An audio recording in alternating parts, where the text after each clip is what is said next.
নিত্যপণ্যের চড়া দামে নাভিশ্বাস সাধারণ মানুষের।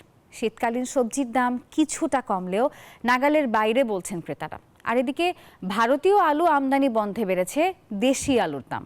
মাছ মাংসের বাজার ঘুরে দেখা গেছে সেখানে বেড়েছে ব্রয়লার মুরগির দাম। সাপ্তাহিক ছুটির দিনে বাজারের ক্রেতা সমাগম থাকলেও নিত্যপণ্যের চড়া দামে নাকাল অবস্থা ক্রেতার।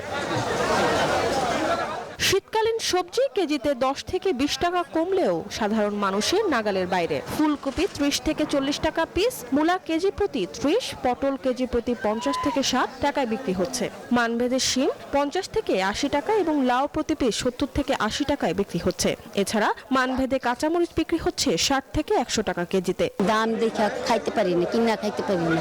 খাই যে জায়গায় 1 কেজি খাইতাম এই জায়গায় আধা কেজি করে খাওয়া লাগে। সাধারণ মানুষ তো কিনতে পারতেছে না, ঠিক আছে, দামটা একটু কম হলে আর একটু ভালো হতো, কিন্তু সিন্ডিকেট হয়তো এগুলো করতেছে।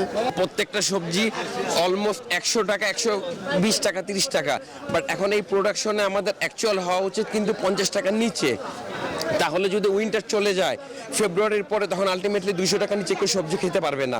এই সপ্তাহেও কমেনি আলুর দাম। দেশি আলু কেজিতে বিক্রি হচ্ছে 100 থেকে 110 টাকায়। বিক্রেতারা বলছেন ভারতীয় আলু আমদানি না থাকায় কমছে না দাম। এতদিন যাবে ইন্ডিয়ান আলু, দেশি আলু ছোট সাইজ, দামও বেশি।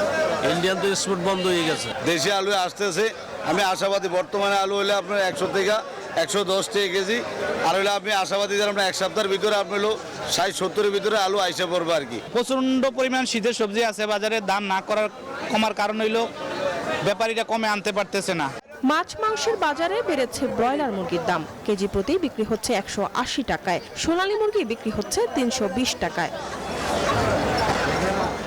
রুই মাছ বিক্রি হচ্ছে 450 টাকা কেজিতে। ইলিশ আকার ভেদে 2000 থেকে 2500 টাকা কেজিতে বিক্রি হচ্ছে। বিক্রেতারা বলছেন গত সপ্তাহের মতোই আছে মাছের দাম। গেছে সপ্তাহে ঘাটে যে পাইকারি বাজারে যেই দাম গেছে সেই দামই আমরা আনছি, এই সপ্তাহে এই দামই বিক্রি আছে। মরিয়ম আজিজ মৌরিন, নিউজ 24, ঢাকা।